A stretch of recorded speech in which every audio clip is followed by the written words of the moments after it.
The more time you spend with the Lord, the better your antenna will be for that whisper that he's giving you. And I would just say that whisper is always consistent with his word. And God may be saying to do something different with your personal finances or with your business that what you thought. Pay attention to the whisper and lean into that. Keep asking questions. And then once you have that answer, do not back down. Don't let anybody talk you out of it. Go do it. And there will be blessings that you can't see for you, for your family, for your employees, and really for eternity. Welcome to the Faith Forward Leadership Podcast, where we talk with leaders about how they cultivate a higher purpose in their companies today and perpetuate it beyond their tenure. I am delighted to be joined today by Jeff Thomas, the founder and CEO of Arkos Global Advisors and the author of Trading Up, Moving from Success to Significance on Wall Street. As the book title might infer, Jeff was a top financial advisor at Morgan Stanley. In 2017, God called him to something different, and he opened Arkos Global with a vision to scale a God-honoring wealth management company. And today he continues to lead that organization as well as hosting the Generous Business Owner podcast. He and his wife have 2 daughters, and they are based in Houston, Texas. Jeff, thanks so much for joining me today. Oh, it's a joy to be with you, Becca. So let's dive right in. Tell us a little bit about the journey God has been leading you on and bring us up to modern day and some of the things that the Lord has put on your heart in this particular season. Well, thank you. I just love what you're doing. And we'll talk about some mission drift stuff, I'm sure. Just to set the context, my dad was a business guy turned pastor and went back to seminary and ended up later writing his D-Min thesis on how to run the church more efficiently using the business principles that he learned in the early part of his career. I love that. So I always say that he brought business principles to the church, and I felt called to business, not to work for the church, but we're all in ministry in some way. And it dawned on me maybe a decade ago that I guess my calling is to bring biblical principles to business. There you go. Like lots of folks. So maybe not so different after all. And then sort of in my 20s, I had my head down, started public accounting, and got into wealth management pretty quickly. But I would say, even though I've been a believer since sort of accepting Christ for myself at 13, I would say in my 20s, I was making my own plans and asking God to bless them. Mm-hmm. And that, of course, is not the way it works. He's in charge anyway. But at sort of 30, I had a bit of a revelation that I had that backwards. And for the first time, I really started delving deeply into Bible study, doing Bible study fellowship, for example, just a great way to get into the Word on a daily basis and pretty deeply weekly. And that really opened my eyes to really turning everything over to Him and then just trying to follow what He might guide.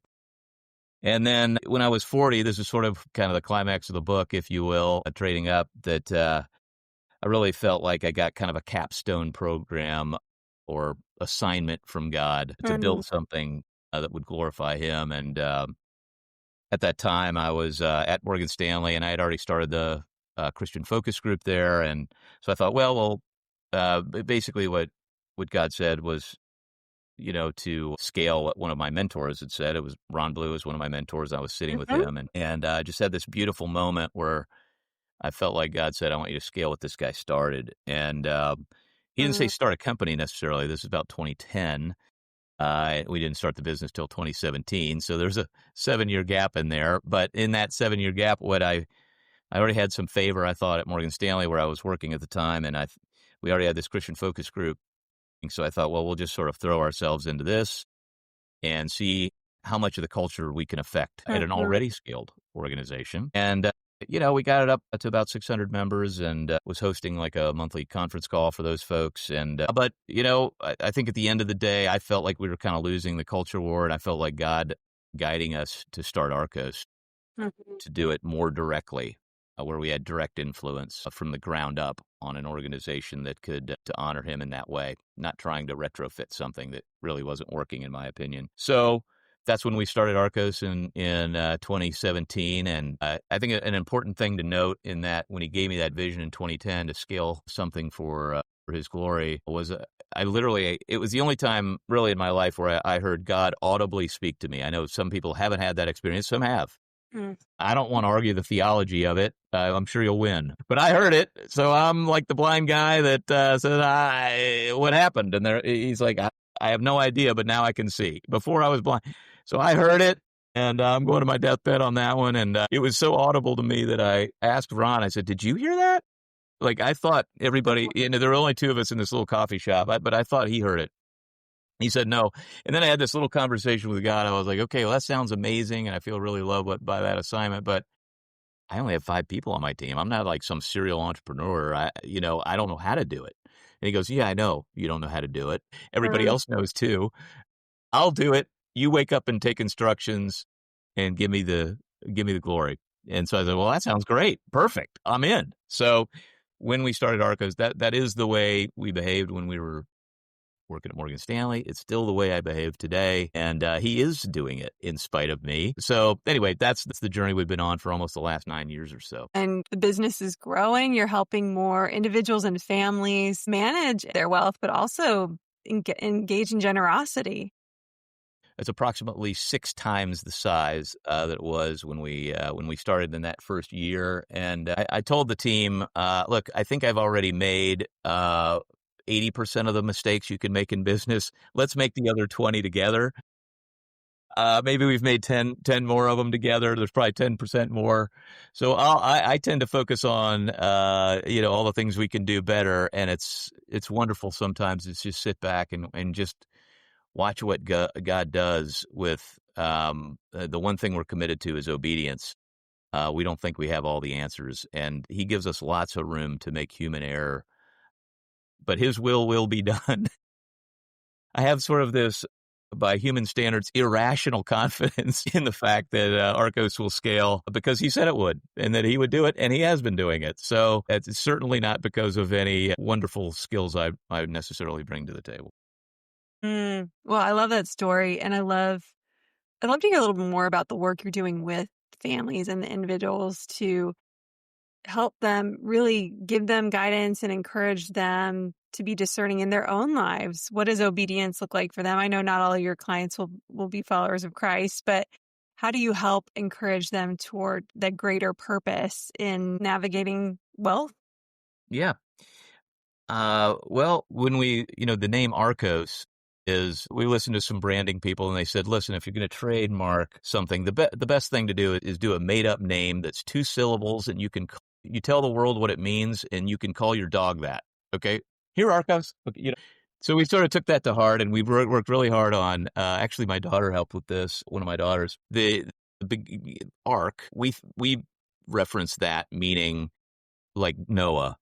Mm-hmm. Download plans that are crazy from God, that sound crazy to the world. Download those, okay, and then go do them. And the go do them is the OS in ARKOS is a sort of a mashup of Ark and Telos. Telos is what Christ said on the cross, that his purpose is finished.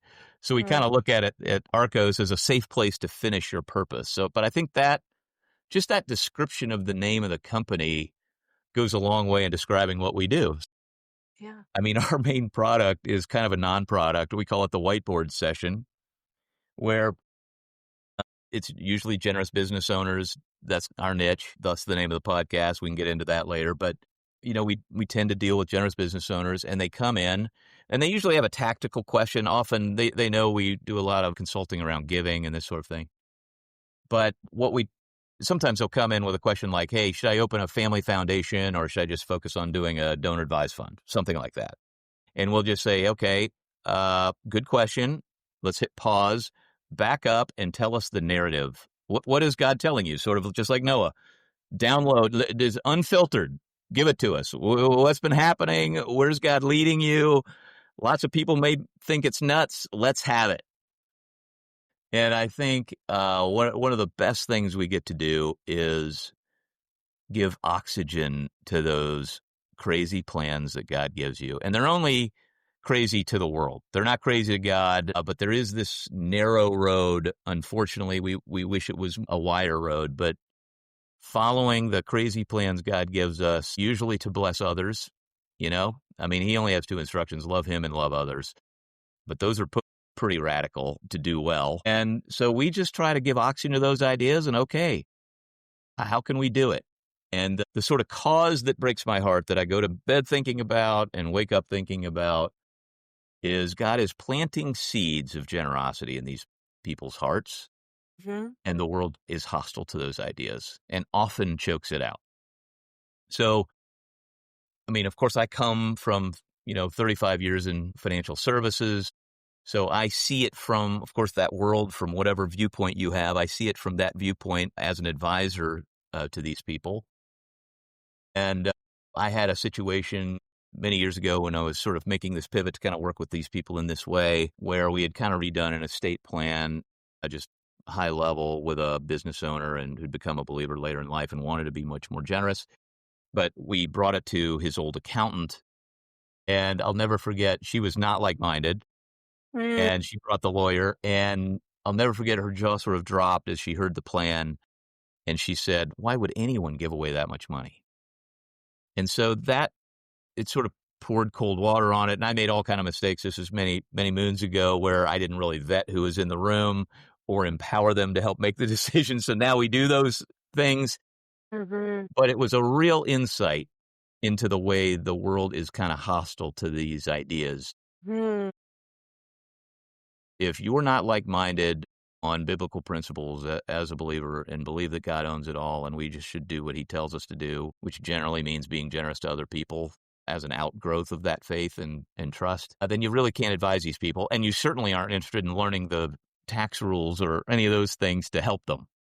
So that's sort of what I wake up thinking about, go to sleep thinking about, is God is planting these seeds.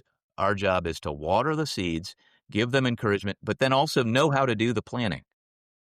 And so we have at the firm really what we call a gap analysis. So it starts with this sort of whiteboard session, listening, and then we have sort of 7 areas that we know that generous business owners generally need to get right. And we sort of prioritize a work program based on what we're hearing from the narrative that they're downloading from God, and then we get to work on those things. So kind of have a unique workbook that has exercises for each of those gaps. So that's really our process. I love that kind of comprehensive approach, and really, seeing how God has worked in your life, really helping draw that out of people and get that out on a whiteboard or get it out on paper, and then align, different resources and time around those priorities and being obedient in that. Exactly. And one of the things we do is we also try to educate them a little about maybe some of the fallacies that they've heard or the way the world does it. So let me give you an example. One of the things we often do is a little exercise we call kingdom versus world estate planning. Okay. So after we listen to the narrative and we say, okay, here are some key things we heard. One of the things we'll do is we'll say, okay, let's just take $100 million net worth. Maybe they're still operating the business. Maybe they're going to sell it, whatever the case may be. And we'll say, okay, here's the way the world does it. They generally say, okay, just divide for your estate plan. Just, you have 3 kids, $100 million net worth, divide that by 3, there'll be a pretty good chunk of taxes for estate taxes, kind of over 30 million, around 40% on 70 million. Let's call it $30 million roughly. And then they are advised to go buy insurance, second-to-die insurance for $30 million and pay the estate tax. And if they're lucky, they'll tip the church a little something. But that is we call that the world's template of estate planning. And now, if you ask God, who's the owner of everything, what you might do, he might tell you to do that.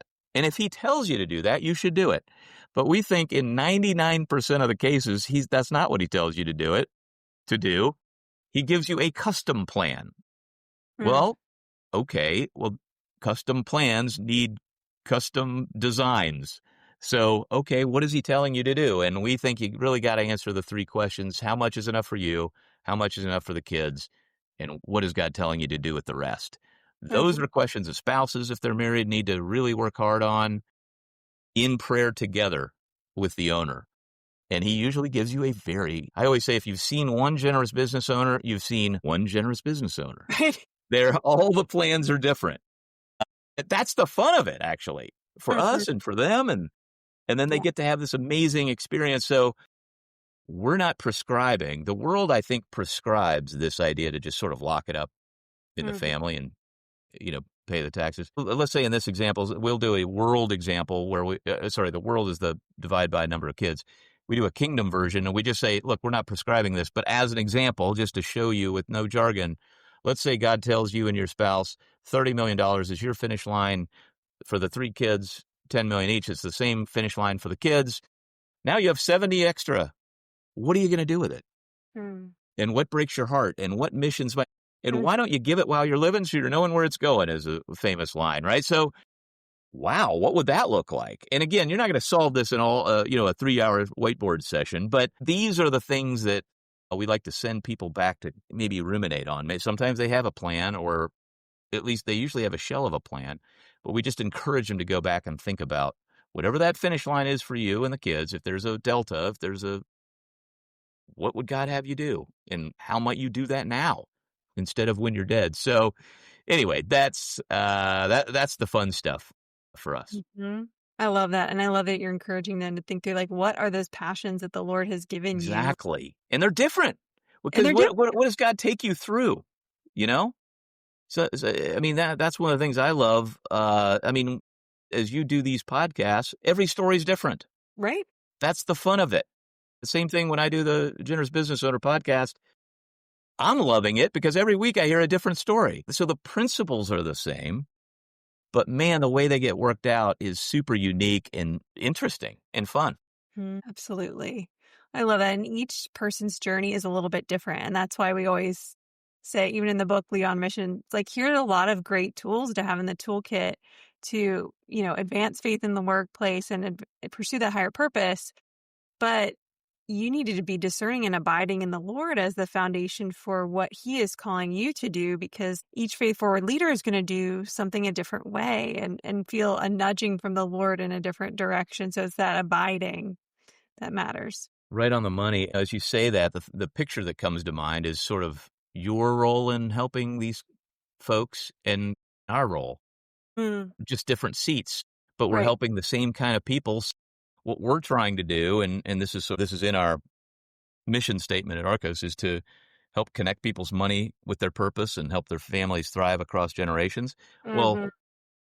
all you're doing, to me, of course, I think about families all the time, and I know you do it for some organizations like ours, but all you're doing is saying, okay, Jeff and the leadership at Arkos, what is God telling you to do?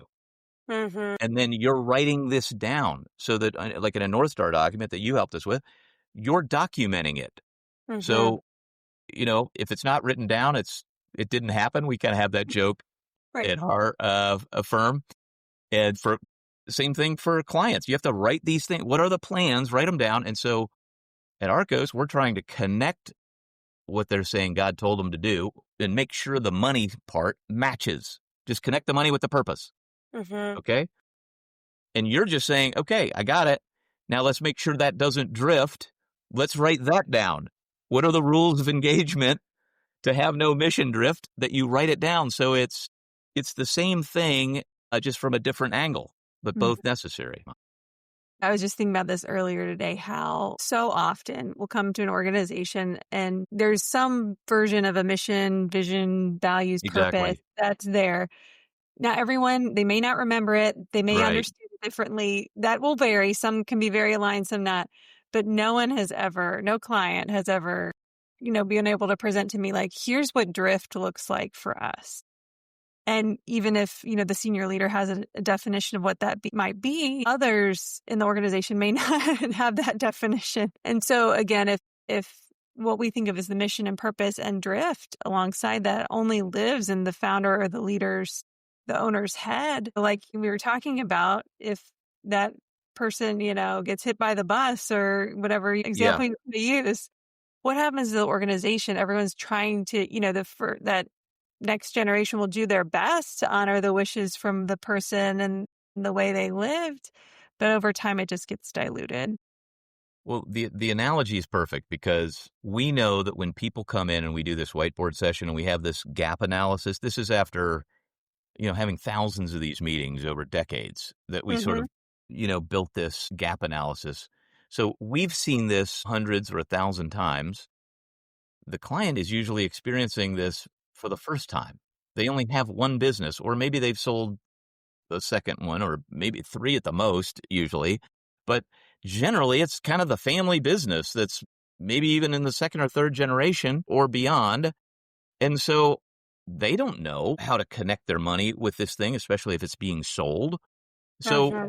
it's kind of up to us to be the guide to make sure these areas are covered. Things that, they can think of three or four of them maybe, but they don't have a work program for them. They don't have it categorized.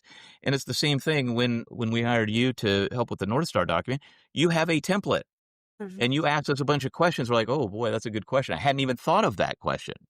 You know what I'm saying? So Right, I right. think you need a guide to do both things. And so, there are other great places other than Arkos, but there's not that many that have those skills and work with that size client and Mhm. have the worldview. And it's the same thing for your organization. It's like, I think everybody needs a North Star document if they're going to continue at least another generation going forward. Or what are the rules of engagement?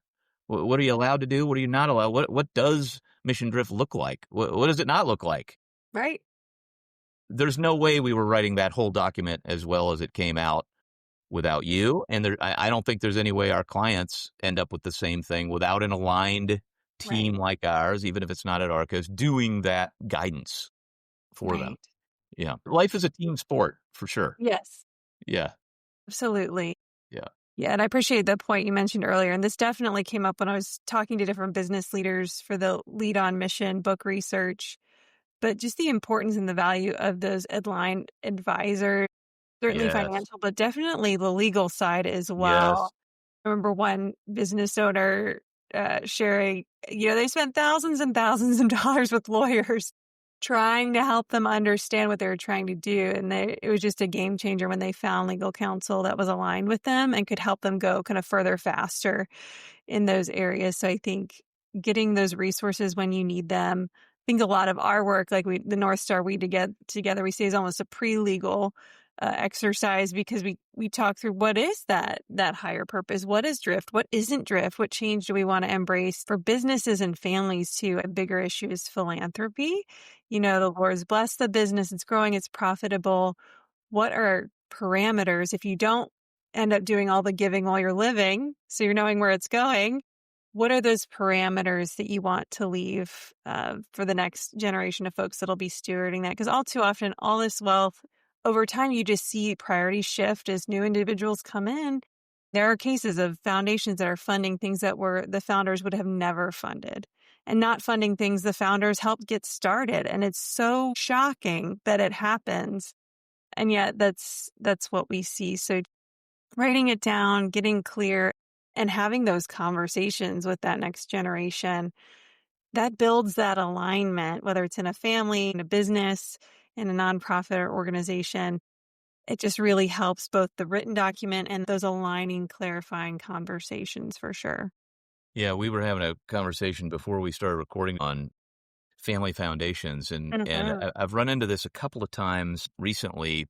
And in fact, I just did a panel for a large nonprofit, and one of the panelists was a woman who is helping run about $1 billion family foundation. And I thought there were two really interesting things from that. And this is sort of a vignette that I've heard multiple times. One was, this business owner had really left the business when he passed away. It got sold and put into the foundation, and he had picked some really good people to help lead the foundation Mhm. who were aligned, but he hadn't written much down. And Mm. so as they're having meetings, they're taking their best stab at what would he have said, as opposed to actually having it written is Mhm. just much clearer. And so they're doing the best they can, and did a good job picking things. And I'll tell you one thing I thought he did well is that because we see a lot of families who want their kids to be very involved in the giving. Right. Well, one of our principles at Arcos is empower, don't control. And so all of us as children of someone know that we'd like to be empowered, not controlled. But there's a tendency for, as a parent, to be more controlling, even though we want to be empowering. It might come off as controlling. And so what we see a lot is children sometimes don't want to be involved as deeply as their parents in the giving to maybe the same things. And so it's okay to find other people that are not your family. So just as humbly as you can to ask them or have a third party ask them how much or how might they want to be involved, and be okay if they don't. So we have all kinds of examples of this. And sometimes they do have kids that want to be involved, Right. but the roles might be a little different from what the parents envisioned. Hmm. But in this example that I'm giving with this woman running this large foundation, there aren't any kids involved because they didn't want to be. Right. And I think that's okay. Don't force them to be, because if it's a big enough sum, it can be a full-time or at least a part-time job. And they may already have jobs they like. God's calling them to do other things. So anyway, I think this idea of writing things down Hmm. and finding aligned people to help you make it pretty comprehensive, Hmm. what a gift to everyone around you, your management team, your philanthropy team, your heirs, all of those kind of things. I just think it's so critical that having a written plan is one of our other 12 principles to the firm. So yeah, we're big fans of that. At the end of the day, it's kind to that next Exactly. generation. And it's the same thing with like business succession or organizational succession. If you don't plan well, what is the likelihood that that organization is going to do well without you? And that's, yeah, that concept like level 5 leadership, like something doing really well when you're gone. How are we applying that both on the personal side in our organizations? How are we really setting up the next generation of leaders, family members or not, to fulfill that mission and that purpose that the Lord's given? It's funny that you just thought about this. We're working on doing some Bible translation as some of our giving out of Arkos, and it just sort of hit me. I don't know, maybe it's because I'm working on that project right now, but what would the world be like if God didn't give us the Bible? I mean, and it's just, hey, there's some stuff that we have to interpret on how do we deliver it, but it's a pretty good. I mean, 66 books. Like he from a and he enabled a bunch of human people to write it with his inspiration. Mhm. Uh, but man, where would we be if some of that stuff wasn't written down? Anyway, I think it's a good example of how important it is. Absolutely. And something we were talking about earlier is how some of these concepts that you've done and served families for years on have taken on new level of importance as you've transitioned through, having your own company now and thinking through the next generation of leadership and the next calling and season the Lord has for you. Yeah, yeah, thanks for asking about, about every 5 years they let me preach from the pulpit in my little church, and then it always makes me realize how hard that job is. So thank you to all the pastors out there that, as I was talking to our pastor after that Sunday, he goes, "Yeah, Sunday comes every week, man. I'm glad I don't have to do this every week." But I did it kind of on 2 Corinthians 9, which talks a lot about that God will pour out blessings on us if we do things his way. But I think a couple of key things in that chapter.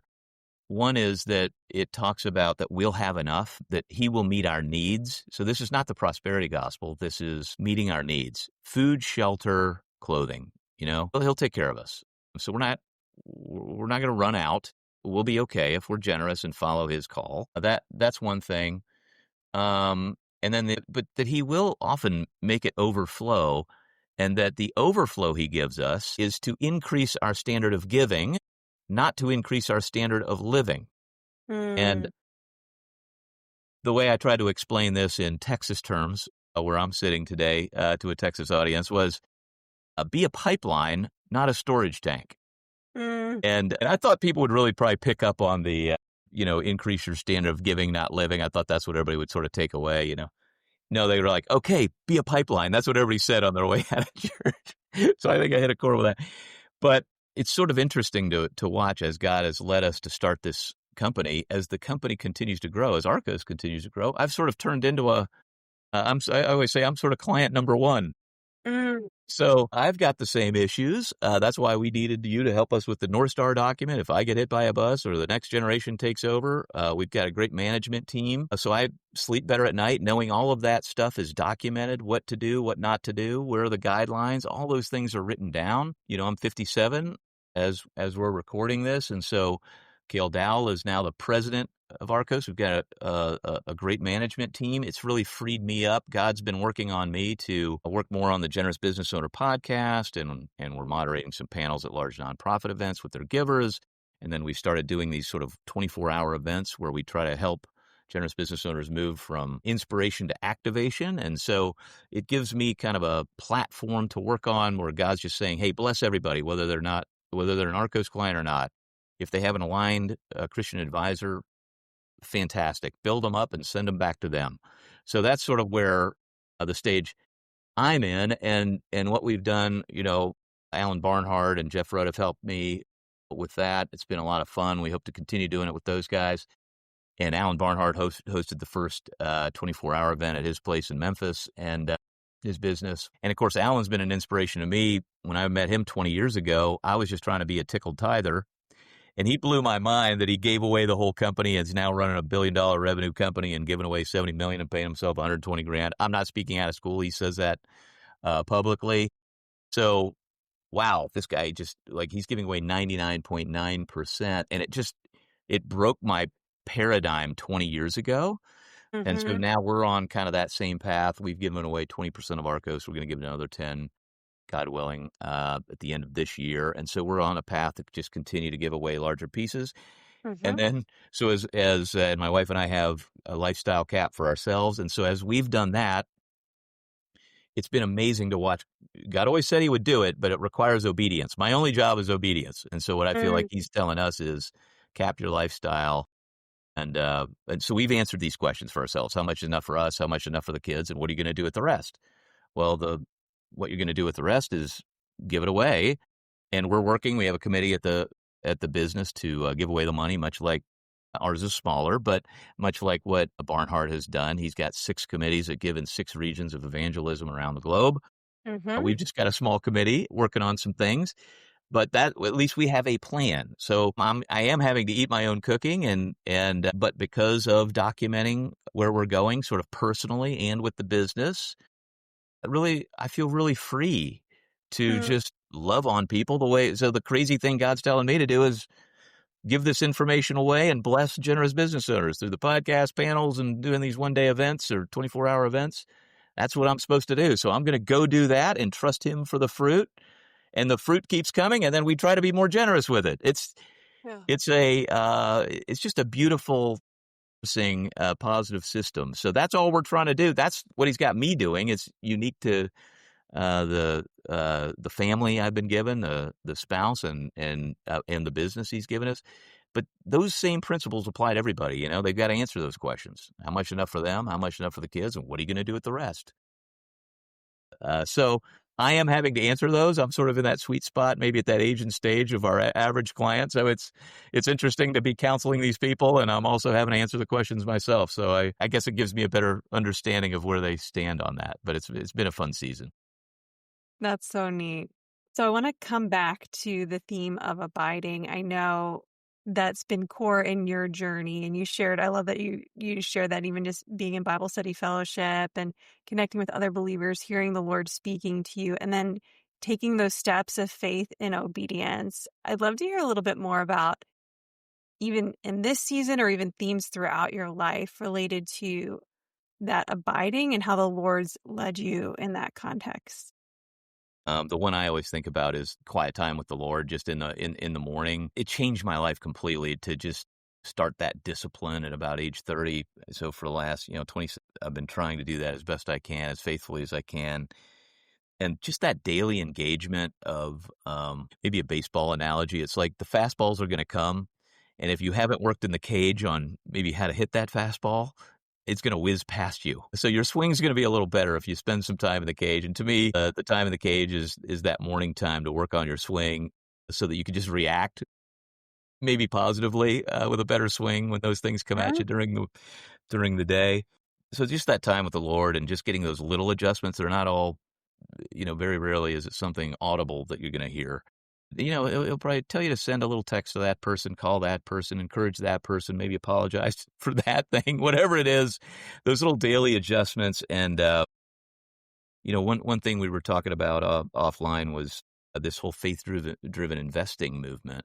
Mhm. And I just got back from one of those events. I Mhm. had one in Austin, and I did a panel there with a couple of people, and I just love those guys to death. Henry Kastner and Justin Foreman and Luke Roush and those guys have done a really great job moving that movement forward to get people thinking about every dollar they invest also being a ministry opportunity, for profit and nonprofit, and Mhm. sort of especially Henry comes from this sort of investor, faith-driven entrepreneur, faith-driven investor kind of lens, and now they're calling it, solving the world's greatest problems. At the end of the Right. day, that's what they're trying to do with these investments. And kind of the partnership we've got going with sort of under the generous business owner deal is that, again, like we've talked about, you see it from a mission drift, like let's lock this thing in. Okay. Tell us the Mhm. crazy plan and let's lock it in and Mhm. document this thing so we don't drift. For me, it's connect the money to that plan. Let's Mhm. sure the money connects and write that plan down too. Okay. Right. Write everything down. And so one of the things we're working on with that faith driven movement is, Henry's answered those questions for himself. How much enough? How much for the kids? What do you do with the rest? Not everybody has. And until you answer those questions, it's hard to have the financial buckets set up properly to now think about how are you missional about each bucket. Mhm. So that's kind of it's been just an amazing thing to watch those guys really push this movement forward to make people think more about this. Mhm. But it all comes back to abiding. So for me, there's a continuum. Okay, you've got to answer, you know, what does your organization want to do and document it. Mhm. I would say with your help would be a great place to do that. If if for your personal balance sheet, it's business of its own. Mhm. You got to answer these same sort of strategy questions. How much enough for you? How much enough for the kids? What do you do with the rest? You've got to document that. And then you can get to that side about, okay, now that we have kind of our buckets and God's told us what to do, okay, how do we make all of our nonprofit and for profit investments missional? So there's Mhm. just sort of a continuum. Some people have already done that and they're ready to have that conversation. But we're kind of a role I think we're trying to help with that movement is getting people ready to have that investment discussion. So I just love where it's all going. It's really amazing. And this word collaboration is just blossoming all over Mhm. the place. It's really exciting to see what's happening as people do come together to try to solve those world's greatest problems. It's an exciting time. Absolutely. And there's such great momentum happening. It is It encouraging is. to see that. Uh, I know, goodness, when you and I talked, I was doing research for the book for Lead on Mission. I think one of the big issues we were talking about was there's so many business owners that are going to be selling their business soon. Maybe there's no family or internal successor for whatever reason they're deciding to sell. And your observation at that point was there's still just an insufficient number of aligned buyers. There's plenty of, traditional private equity out there that will give you a good offer, but then just wring out all the value they can and probably lose the culture and values on that pretty fast. It's been a little while. What is your outlook now? There's movement happening, but what do you think for those thoughtful business owners that have done the work and have sought to apply their faith in the workplace and also want to see their companies flourish after they sell? The longer I do this, the more I realize God isn't worried about any of this. He's got answers to all of it. I think the ecosystem of aligned, let's say, Christian private equity is growing, Hmm. but it's still kind of early in that movement. And the bigger it gets, the more it will develop from venture capital to lower middle market to larger. And there will be an ecosystem. It's already developing Hmm. that can continue those values. So the bigger that ecosystem gets, the better. The more options there will be for the generous business owner who feels called to sell it. There are people who talk about the wonderful benefits of having 100 or 150-year business that compounds over a long period of time. That's wonderful if that's what God calls you to do. Hmm. He may also call you to sell the business. And who you sell it to it would be wonderful if they could continue those things. Sometimes they can't because that ecosystem isn't completely built. So there's some element of just trusting God to do the thing he's told you to do and Hmm. being true to that. My thing is just, if we go back to one thing that anybody takes away from this, is just spend time with God in the morning or in the evening or during the day or as much as possible, and just sort of pray continually and ask him what to do. He will guide you. It'll probably look nuts to the world, and just do what he says to do, because it's going to lead to a joyful place for you and for others. It's just, you got to be obedient, you know? Right. Yeah, It goes back to what you were kind of sharing. God's design for you, for your business, for your family is unique to you, your business, and your exactly. family. Sometimes you'll have choice. This isn't always the case, but you'll have a choice between more mission aligned business buyers and those that are maybe less obviously mission aligned, but are offering a much higher price. How often are you seeing those kind of scenarios where these businesses have multiple options? There are actually some that do seem a little bit more missionally aligned, and how do you advise them when maybe the offerings are really different? We would argue, and we're fiduciaries for the business owner, we think if the Christian company can compete from a price perspective, let them compete. And you might even choose the culture that you think is superior that'll continue these things at a lower Mhm. price. Again, you get to make that determination, but I think by hiring a banker, you at least know where the market is so that you Mm, have the data to even pray through what it mhm, is. But just don't be surprised if a lot of the prices are higher in the secular world. They just have the money. And there just mm, are more competitors.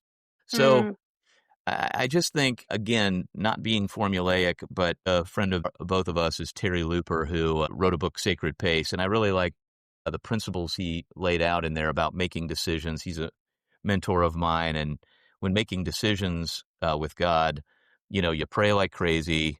If you're married, check in with your spouse, continue to pray. These aren't linear necessarily. You're doing all of these. mhm, You're reading God's word. You're looking at the circumstances and you're seeking godly counsel.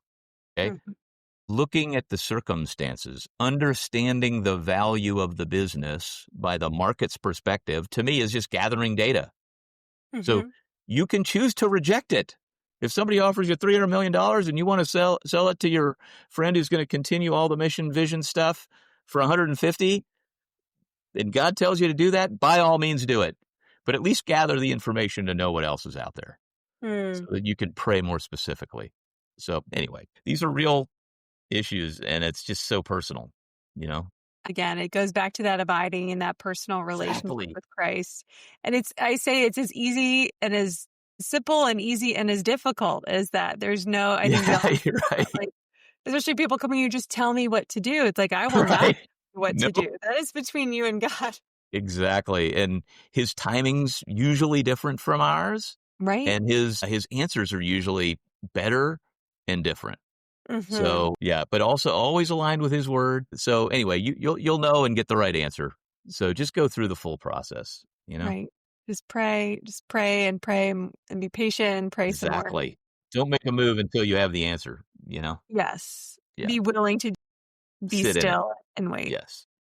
Well, as we wrap up, what words of advice you could have for that generous business owner, that leader, both in the context of their company, their organization, or their families? Yeah, I think we're ending on the right note about abiding. This all of this is contingent on the understanding that God owns it all. And it's one thing to say that, it's another thing to behave that way. I think I knew that line in my 20s, but I don't think I behaved that way. Hmm. So what it took for me to really understand that was time with the Hmm. Lord and to build more faith and trust. I had to get to a place where I would trust him with it because I knew that his ways are better than mine and he wanted something even more than I wanted to, you know? So from a Hmm. trading up perspective, I was happy with hamburger and he's like, but I have steak available. I just thought maybe he would offer me a worth hamburger. It's actually steak that he wants for you. So be willing to trade up for that. And so I would say, and as you do that, the more time you spend with the Lord, the better your antenna will be for Hmm. that whisper that he's giving you. And I would Hmm. just say that whisper is always consistent with his word. And pay attention to the whisper. And God may be saying to do something different with your personal finances or with your business than what you thought before. I would just say pay attention to the whisper and lean into that. Keep asking questions. And then once you have that answer, do not back down. Don't let anybody talk you out of it. Go do it. And there will be blessings that you can't see for you, for your family, for your employees, and for the kingdom, and really for eternity for all those players. So listen to the whisper would be my number one suggestion. I love that. And that is a great place for us to end. Thank you so much for joining us today. Oh, it's been such a pleasure. I'm a big fan, Becca. Thanks for having me on. Thank you so much for joining us today. We hope this was helpful in your leadership journey. On behalf of On Mission Advisors, if there's anything we can do to help you better define, protect, and champion what matters most in your company, please reach out and contact us. We'd be happy to help you as well. Until next time.